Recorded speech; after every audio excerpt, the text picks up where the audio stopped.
माननीय सभामुख महोदय, आज खर्च कटौती सहितको विनियोजित बजेट 2077 अन्तर्गत भूमि व्यवस्था कृषि तथा सहकारी मन्त्रालय अन्तर्गत विभिन्न शीर्षकमाथि जुन छलफलको क्रममा मान्य सदस्यज्यूहरूद्वारा उठाइएका प्रश्न, जिज्ञासा तथा रचनात्मक सल्लाहका लागि भूमि व्यवस्था कृषि तथा सहकारी मन्त्रालय हार्दिक धन्यवाद तथा आभार व्यक्त गर्दछौँ। र खास गरी आज हामीले यो प्रदेश सभामा आज विनियोजित बजेटमाथि जुन छलफलमा उठेका जुन हाम्रा प्रश्नहरू छन्, हाम्रा माननीय शिवचन्द्र चौधरीजी लगायत 14 जना मान्य सदस्यहरूले यस मन्त्रालय अन्तर्गत शीर्षकहरूमाथि आफ्ना जिज्ञासा, सुझाव र सल्लाह राख्नु भएको छ। मलाई लाग्छ सबै हामी जुन मान्य सदस्यहरूले राख्नु भएको छ, समग्रमा मैले भन्न खोजेको हो, यो वर्ष सिलिङ आएको बजेटमध्ये भूमि व्यवस्था कृषि सहकारी मन्त्रालयले 3 अर्ब 26 करोड रुपैयाँ 26 करोड 99 लाख 69 हजार को यो वर्ष हाम्रो चाहिँ बजेट रहेको छ। यस मातहतमा मन्त्रालयका मातहतमा मन्त्रालय सहित 22 वटा कार्यालय यो मन्त्रालयको मातहतमा रहेको छ। र मलाई लाग्छ अहिलेको अवस्थामा यो पुँजीगत र चालु दुईटै यो शीर्षकमा यो बजेट रहेको हुनाले 22 वटै मन्त्रालय सहित 22 वटै मन्त्रालयमा 70% बजेट मातहतका मन्त्रालयमा राखिएको छ र 30% बजेट अहिले मन्त्रालयको मातहतमा छ। यो पनि अख्तियारी पछि मलाई लाग्छ मन्त्रालयमा 10% भन्दा जुन समग्र एउटा प्रदेशकै केही गौरवका योजनाहरू मात्रै रहनेछन्, अरू सबै चाहिँ मातहतका कार्यालयमा जान छ भने म त्यो विश्वास दिलाउन चाहन्छु। र खास गरी अहिलेको अवस्थामा जुन विश्व नै कोरोना महामारीको त्रासबाट जुन हामी अहिले पनि गुज्रिरहेका छौँ, नेपाल र खास गरी हाम्रो प्रदेश जहाँ सबैभन्दा बढी सङ्क्रमित भएका यो प्रदेश पनि हुन्, त्यसकारण सबैभन्दा बढी प्रभावित भएको क्षेत्र पनि कृषि क्षेत्र नै हो। अस्ति हामी छलफल गर्दाखेरि सम्पूर्ण मान्य सदस्यहरूले भन्नुभएको छ कि यो प्रदेशको सबैभन्दा महत्त्वपूर्ण, हुन त सबै महत्त्वपूर्णै मन्त्रालय हो, तर मान्यज्यूहरूले नै राख्नु भएको थियो कि सबभन्दा महत्त्वपूर्ण यो मन्त्रालय कृषि मन्त्रालय हो, किनभने यहाँका 80% भन्दा बढी यहाँका नागरिक कृषिमा नै निर्भरता भएको हुनाले समग्रमा यस प्रदेशको समृद्धि र विकासको मेरुदण्ड नै कृषि भएको हुनाले यो महत्त्वपूर्णका साथ देखिएको छ, हुन पनि हो। त्यसकारण मलाई लाग्छ विगतका वर्षहरूमा कसरी के कार्यक्रमहरू भए त्यसको हामी समीक्षा गर्ने नै छौँ।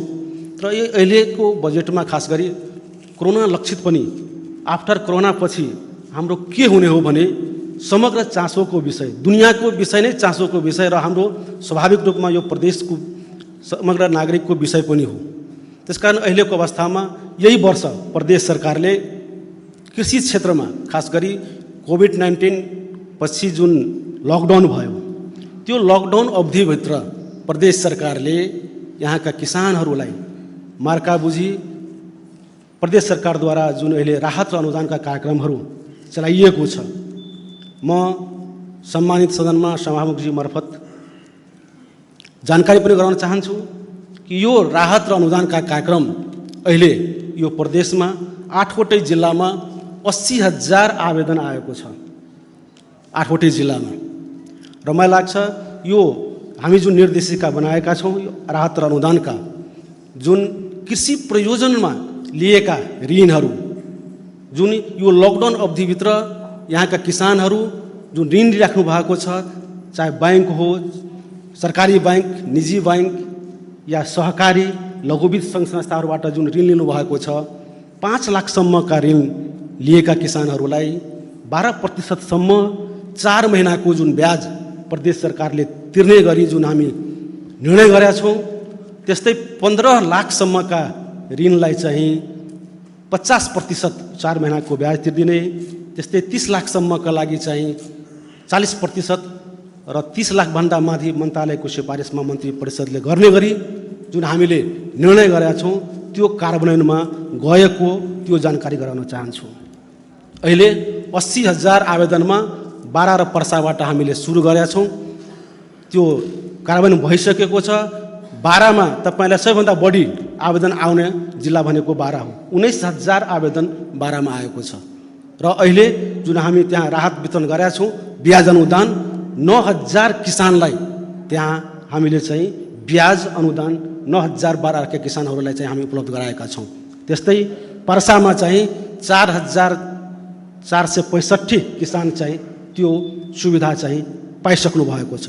अब यही 3-4 दिनभित्र अरू 6वटा जिल्लामा चाहिँ किसानहरू त्यो चाहिँ ब्याज अनुदान चाहिँ पाउनुहुन्छ।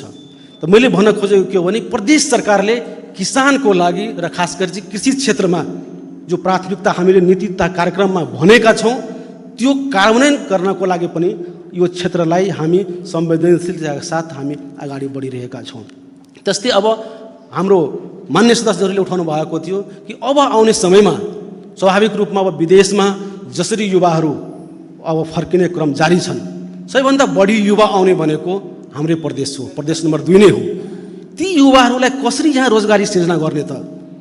त्यो युवाहरूलाई कृषिमा नै सबैभन्दा कम समयमा यदि रोजगारी सृजना गर्नु छ भने हाम्रो प्रदेशमा कृषि क्षेत्र नै हो। त्यसलाई लक्षित गरेर प्रदेश सरकारले या भूमि व्यवस्था कृषि सहकारी मन्त्रालयले केही कार्यक्रमहरू ल्याएको छ। जस्तै यहाँ नवप्रवर्तन कृषि व्यवसाय प्रवर्धन रोजगार कार्यक्रम। यो कार्यक्रम भनेको प्रत्येक पालिका स्तरमा चाहिँ यो कार्यक्रम हामी चाहिँ युवाहरूको रोजगारी सृजना गर्नको लागि हामी चाहिँ ल्याएका छौँ। त्यस्तै एक परिवार दिनको 1,000 आम्दानी कसरी हुने हो त्यसको लागि चाहिँ एउटा हाम्रो चाहिँ यो वर्ष जुन हामी प्रोग्राम लगाएका छौँ त्यो युवाहरू, यहाँका युवाहरू या आउने विदेशबाट फर्केर आउने युवाहरू, उहाँहरूलाई चाहिँ यो 2टा कार्यक्रमले चाहिँ हामी चाहिँ लक्षित गरेर चाहिँ यो वर्ष अगाडि ल्याएका छौँ।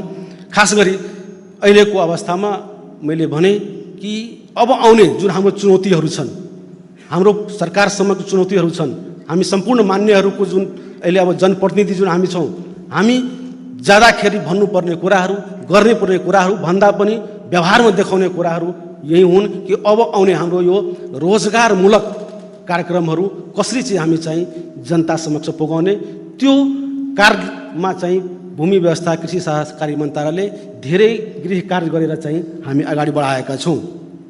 र खास गरी अहिले अब म बढी कुरा तपाईँहरूसँग भन्न चाहदिनँ, तर समग्रमा छलफलका क्रममा उठेका केही कुराहरू मैले सदनसँग म निवेदन गर्न चाहन्छु कि समग्रमा 3-4वटा कुराहरू आएको थियो त्यो दिन। एउटा भूमि व्यवस्था कृषि सहकारी मन्त्रालयमा केही अमण्डाका बजेटहरू छन्, जस्तै कृषि विकास कोष, हुलाकी मार्ग दूध मिसन कार्यक्रम, मुख्यमन्त्री किसान उत्थान, सहकारी प्रवर्धन कोष र नमुना पसलका कुराहरू उठाएको थियो कि तपाईहरू जुन यो कोष राख्नु भएको छ यो कसरी सञ्चालन हुन्छ, यसमा पारदर्शिता कसरी हुने हो, अविश्वसनीयको कुराहरू आएको थियो। म सभामुखजी मार्फत सदनलाई म आश्वस्त गर्न चाहन्छु कि यी कोषहरू स्वाभाविक रूपमा यी कोषहरू विगतका दिनमा थिएन, जसकारण के भइरहेको थियो भने जस्तै त्यसमा जोड्ने र त्यो सहकारीहरूलाई चाहिँ एउटा प्रदेश स्तरीय, जस्तै अहिले हाम्रो ढल्केबरमा डिडिसी छ, त्यसलाई चाहिँ हामी चाहिँ कनेक्टिभिटी गरेर यो प्रदेशकै यो डिडिसीलाई चाहिँ प्रदेश स्तरीय डिडिसी बनाउने र त्यसको कनेक्टिभिटी चाहिँ त्यो हुलाकी राजमार्ग लक्षित गरेर गर्ने गरी हामीले चाहिँ यो कार्यक्रम राखेका छौँ। त्यसकारण यो अभण्डा बजेट नै हो। त्यस्तै सहकारी प्रवर्धन कोषको पनि निर्माण गरिएको छ। स्वाभाविक रूपमा दुनियाँमा धेरै उदाहरण छ कि विकसित हुने मुलुकहरू पनि धेरै छिटो कम समयमा जुन विकास भएको छ त्यो सहकारी एउटा एकदम राम्रो उपाय सहकारी माध्यमबाट गर्ने हो। सहकारी माध्यमबाट स्वाभाविक रूपमा त्यहाँका समाजका परिवर्तन, सामाजिक परिवर्तन, आर्थिक समृद्धि या सांस्कृतिक जगर्ना जस्ता सवालमा सहकारी एउटा धेरै नै उपयुक्त माध्यम हुन्छ। त्यसकारण अब यो प्रदेशमा, आफ्नो प्रदेशमा नेपालमा 30,000 सहकारी मध्ये 10,000 सहकारी संस्था हाम्रो प्रदेशमा छन्। किन अब सहकारी मार्फत यो प्रदेशलाई आर्थिक समृद्धि, सामाजिक परिवर्तन, सांस्कृतिक जगर्नाका सवालमा यो सहकारीलाई चाहिँ अगाडि बढाउने सवालमा चाहिँ हामी लागौँ। त्यसको लागि सहकारीहरूको प्रवर्धन जरुरी छ। यहाँ सहकारीहरू त्यो स्तरमा पुगिसकेको छैन जुन यो समाजलाई परिवर्तन गर्न सकोस्। त्यसकारण अब चाहिँ मन्त्रालयले यो प्रदेशभित्र रहेका सहकारी सङ्घ संस्थाहरूलाई चाहिँ त्यो प्रवर्धन गरेर त्यो माध्यमबाट चाहिँ हामी गरौँ र त्यसको लागि चाहिँ प्रदेश सरकारले यो सहकारी प्रवर्धन कोषको निर्माण गरेको म चाहिँ सभामुखजी मार्फत प्रदेश सभालाई म जानकारी गराउन चाहन्छु। त्यस्तै नमुना पसलको कुरा पनि मान्य सदस्यहरूले राख्नु भएको थियो। नमुना पसल खास गरी यो नमुना पसल सहकारीसँग साझेदारी गरेर प्रत्येक जिल्लाका प्रमुख सहरहरू जुन छन् तत्काल यो वर्षको लक्ष्य हो। हुन त यसलाई प्रत्येक पालिका स्तरमा हामी लगेको भए राम्रो हुन्थ्यो, त्यो पनि सम्भव छ, आउने दिनमा त्यो पनि गरौँला। तर यो वर्ष चाहिँ प्रत्येक प्रमुख सहरहरूमा, प्रत्येक जिल्लाका प्रमुख सहरहरूमा एउटा सहकारी पसल या नमुना पसल भनौँ र त्यो पसलमा जुन हाम्रा यहाँका किसानहरूले जुन उत्पादन गरिराख्नु भएको छ त्यो सिधा चाहिँ त्यो पसलमा चाहिँ हामी एट्याच गर्छौँ। अहिले एउटा कुरा आइरहेको छ, किसानका उत्पादन जुन मूल्य छ त्यो पाइराख्नु भएको छैन। बिचौलियाहरूको कारणले गर्दा किसानहरूले मूल पाइराख्नु भएको छैन।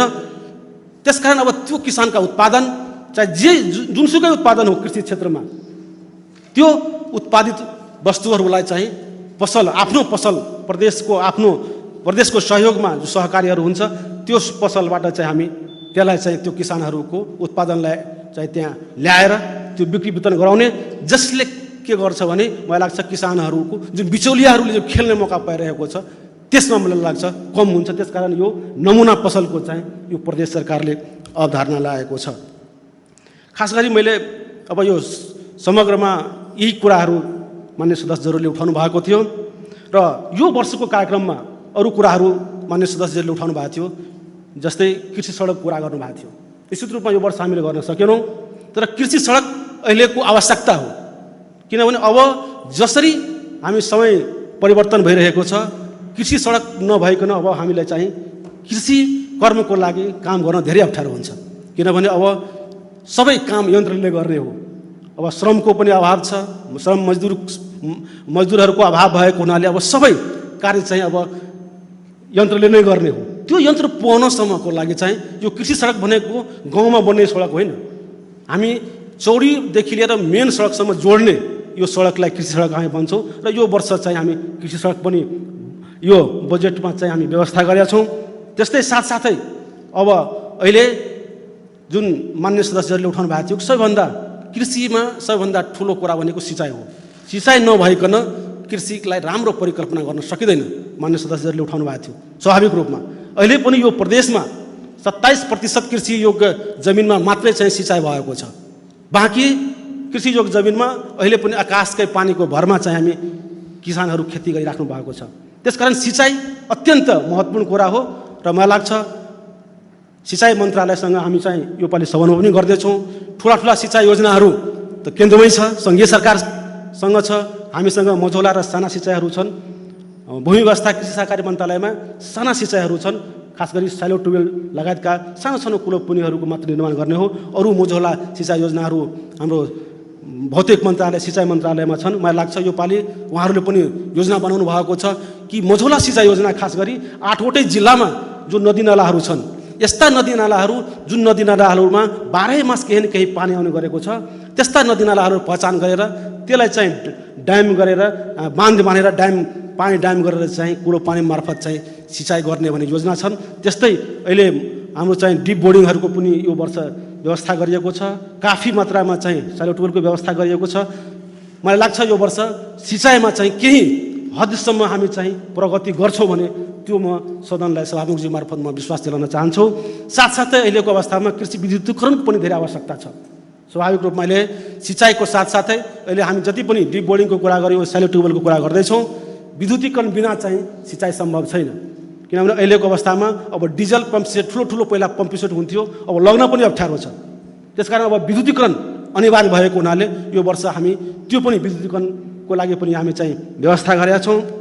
त्यस्तै सोलर पम्पको पनि जिरो लागतमा, सोलर पम्प यस्तो सिँचाइ योजना हो जसमा कुनै लागत छैन, किसानहरूलाई जिरो लागतमा चाहिँ यो सिँचाइको व्यवस्था चाहिँ यो वर्ष प्रदेश सरकारले केही हदसम्म यो वर्ष पनि गरेको छ र आउने वर्षमा पनि हामी चाहिँ त्यो व्यवस्था गरेका छौँ। त्यस्तै अहिलेको अवस्थामा कृषिलाई कसरी चाहिँ यान्त्रिकीकरणसँग जोड्ने त्योतर्फ चाहिँ प्रदेश सरकारले कस्टम ह्यारिङ सेन्टरको यो वर्ष व्यवस्था गरेको छ। त्यो चाहिँ पालिका र त्यहाँका स्थानीय सरकारसँग सहकार गरेर त्यहाँ कस्टम ह्यारिङ सेन्टर स्थापना गर्ने र त्यो कस्टम ह्यारिङ सेन्टरमा अहिलेसम्मका भयभरका जति पनि यन्त्रहरू छन्, कृषि यन्त्रहरू छन्, चाहे जोत्ने होस्, काट्ने होस्, दौनी गर्ने होस्, जति पनि या गोड्ने होस्, सबै यन्त्रहरू चाहिँ त्यहाँ प्रदेश सरकारले स्थानीय तहसँग साझेदारी गरेर त्यो कस्टम ह्यारिङ सेन्टर त्यहाँ स्थापना गर्ने हो र त्यहाँबाट चाहिँ किसानहरूलाई सुविधा पाउने व्यवस्था चाहिँ प्रदेश सरकारले गरेको छ। त्यस्तै मान्य सदस्यहरूले उठाउनु भएको थियो कि अब आफ्नै प्रदेशको ब्रान्डहरूलाई किन नस्थापना गर्ने, चावलै भनेको जुन छ भने आफ्नो प्रदेशको चावललाई ब्रान्डिङ किन गर्ने, माछा छ भने आफ्नै, जस्तै यसमा व्यवस्था गरिएको छ बाराको माछालाई यो वर्ष चाहिँ हामी ब्रान्डिङ गर्ने भनेर हामीले चाहिँ यो बजेटमा राखेका छौँ। त्यस्तै हाम्रो प्रत्येक जिल्लाका केही न केही आफ्ना त्यस्ता उत्पादनहरू छन्, जस्तै सिराहा र सप्तरीमा आँपका राम्रो उत्पादन छन्, त्यो आँपलाई किन न आफ्नो ब्रान्डिङ गर्ने, प्रोसेसिङ गर्ने र बजारीकरण गर्ने, त्यो कुरालाई यो वर्ष प्रदेश सरकारले राजधानीसँग जोड्ने कोरिडोरहरूलाई चाहिँ कृषि उद्योगहरू लगाउने चाहिँ व्यवस्था यो वर्ष गरेका छ। राजधानीसँग जिल्लाका राजधानीहरूसँग जोड्ने जुन कोरिडोरहरू छन् त्यो कोरिडोरमा चाहिँ यो फलफुल, तरकारी, धानका या चावलका या यीहरू प्रोसेसिङ र ब्रान्डिङका लागि चाहिँ यो वर्ष चाहिँ हामी चाहिँ व्यवस्था गरेको छौँ। त्यस्तै यो वर्ष चाहिँ प्रदेश स्तरीय अहिले हामीले जे गरिरहेका छौँ अनुमानको भरमा गरिरहेका छौँ, हामीसँग कुनै डाटा छैन। मान्य सदस्यहरूले भन्नुहुन्छ कि तपाईँ कुन आधारमा यो बजेट बनाउनु भएको, साँच्चीकै भन्नु हो भने डाटा छैन हामीसँग। अहिले पनि सङ्घीय डाटाको आधारमा हामी चाहिँ चलिरहेको छौँ। त्यसकारण अब आफ्नै एकीकृत प्रयोगशालाको निर्माण प्रदेश सरकारले यो वर्ष चाहिँ निर्माण गर्दैछन्। सिराहाको गोलबजारमा 200 बिघा जमिन यो वर्ष त्यहाँका स्थानीय नगरपालिकाले हामीलाई उपलब्ध गराउने प्रतिबद्धता व्यक्त गर्नुभएको छ। यो यही बजेटमा त्यसको बजेट पनि एलोकेसन भएको छ र त्यहाँ अब कृषिसँग सम्बन्धित जति पनि प्रयोगशाला छन्, जति पनि अनुसन्धान केन्द्रहरू, जस्तै केन्द्रमा जुन नार्क छन् कृषि अनुसन्धान केन्द्र, त्यो हिसाबको प्रदेश स्तरीय कृषि अनुसन्धान केन्द्र चाहिँ त्यो गोलबजारमा हामी चाहिँ बनाउने एउटा चाहिँ यहाँ निर्णय गरेका छौँ। त्यसतर्फ हाम्रो कार्यक्रमहरू पनि अगाडि बढिसकेको छ। त्यसकारण म सभामुखज्यू मार्फत म सदनलाई आश्वस्त पार्न चाहन्छु कि यो प्रदेश स्तरीय प्रयोगशाला यो दीर्घकालीन प्रयोगशालाको रूपमा त्यहाँ हामी चाहिँ विकास गर्दैछौँ। त्यस्तै अब खास गरी अब अस्तिको छलफलमा यही कुराहरू उठिरहेको थियो, अरू एक दुईवटा महत्त्वपूर्ण कुराहरू आएको थियो। मल खादको समस्याको कुराहरूमा सम्पूर्ण मान्यजी सदस्यहरूले उठाउनु भएको थियो।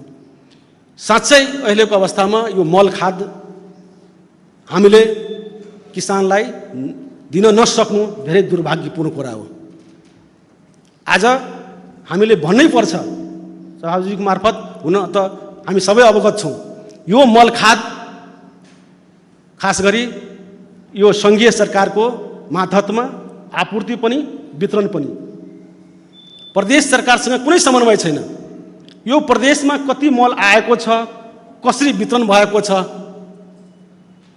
कृषि मन्त्रालयलाई कुनै जानकारी हुँदैन। हामी बारम्बार तगादा गर्छौँ।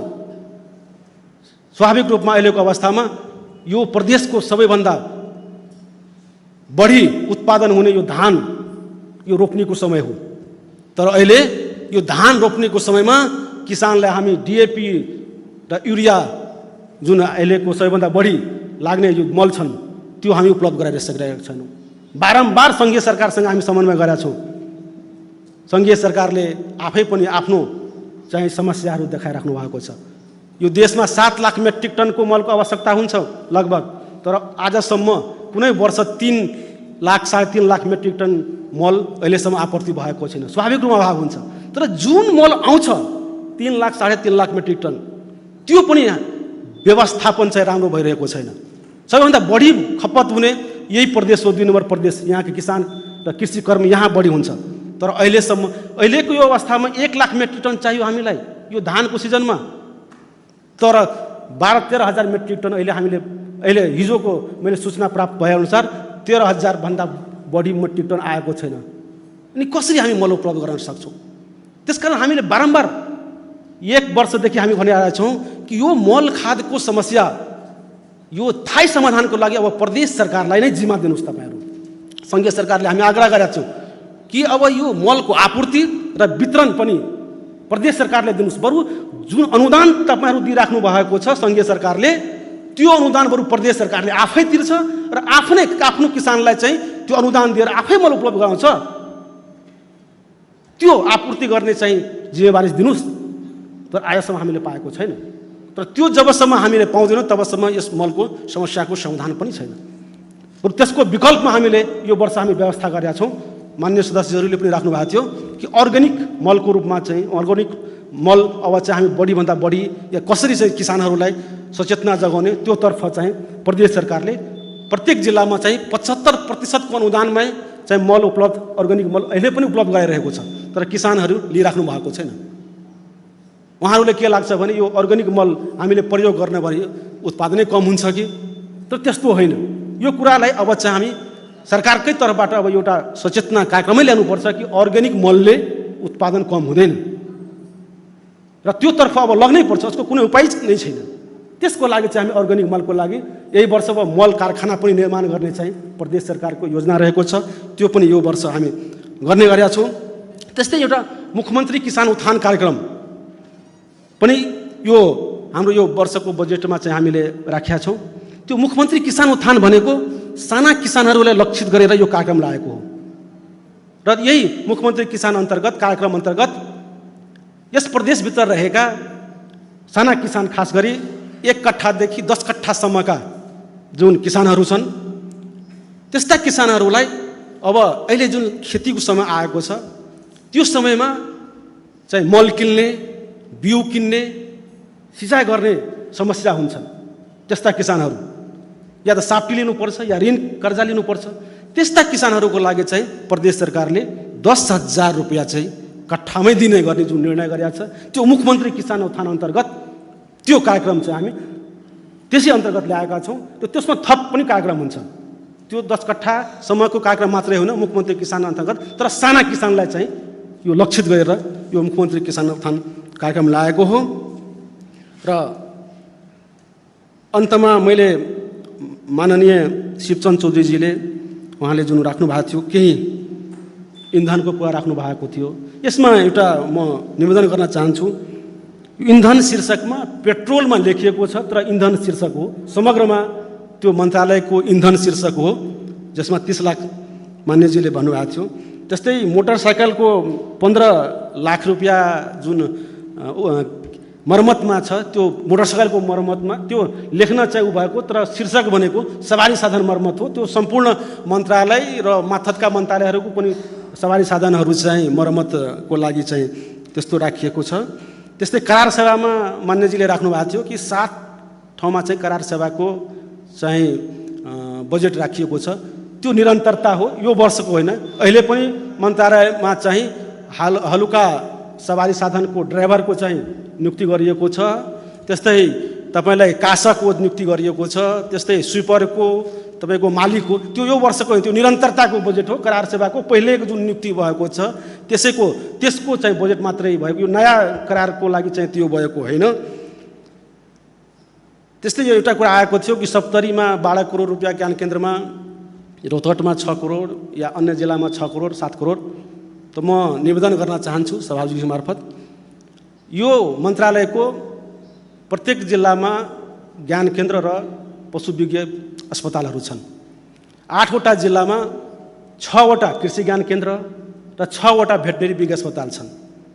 स्वाभाविक रूपमा कुनै जिल्लामा 2टा कार्यालय मिलेर एउटा बनेको, जस्तै सप्तरीकै कुरा गर्नुहुन्छ भने कृषि ज्ञान केन्द्र सिधा र सप्तरीको एउटा कार्यालय छ। त स्वाभाविक रूपमा दुईटै जिल्लाको भएको हुनाले त्यो 6 दुना 12 करोड त्यहाँ देखियो होला।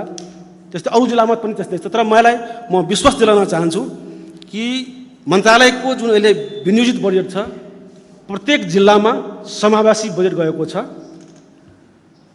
25 लाख 30 लाख यताउति हुन सक्छ होला। त्योभन्दा बढी कुनै पनि जिल्लामा अहिले जुन ज्ञान केन्द्र होस् या पशु विज्ञान अस्पताल होस् सबैमा त्यही 6 करोड 6.5 करोड भन्दा बढी कहीँ गएको छैन। त्यसकारण म निवेदन गर्न चाहन्छु कि यो अहिलेको बजेट जुन छ समावेशी बजेट यो मन्त्रालयको हो भनेर मैले सभामुखजी मार्फत निवेदन गरेँ। अन्तमा यो छलफलमा सुझाव दिनुहुने, जिज्ञासा राख्नुहुने, रचनात्मक सल्लाह दिनुहुने माननीय शिवचंद चौधरीज्यू, माननीय शत्रुघ्न महतोजी, माननीय दिलीप कुमार शाहज्यू, माननीय रीना यादवज्यू, माननीय करीमा बेगमज्यू, माननीय बबीताज्यू, माननीय मदन सिंह श्रीवास्तवज्यू, माननीय बच्चा यादवज्यू, माननीय सुंदर विश्वकर्माज्यू, माननीय रानी तिवारी शर्माज्यू, माननीय सुविता शाहज्यू, माननीय शोभा लामाज्यू, माननीय जैनुन रायनज्यू, माननीय निरा शाहज्यूलाई आभार व्यक्त गर्दै तपाईहरुसँग बिदा लिन चाहन्छु। धन्यवाद।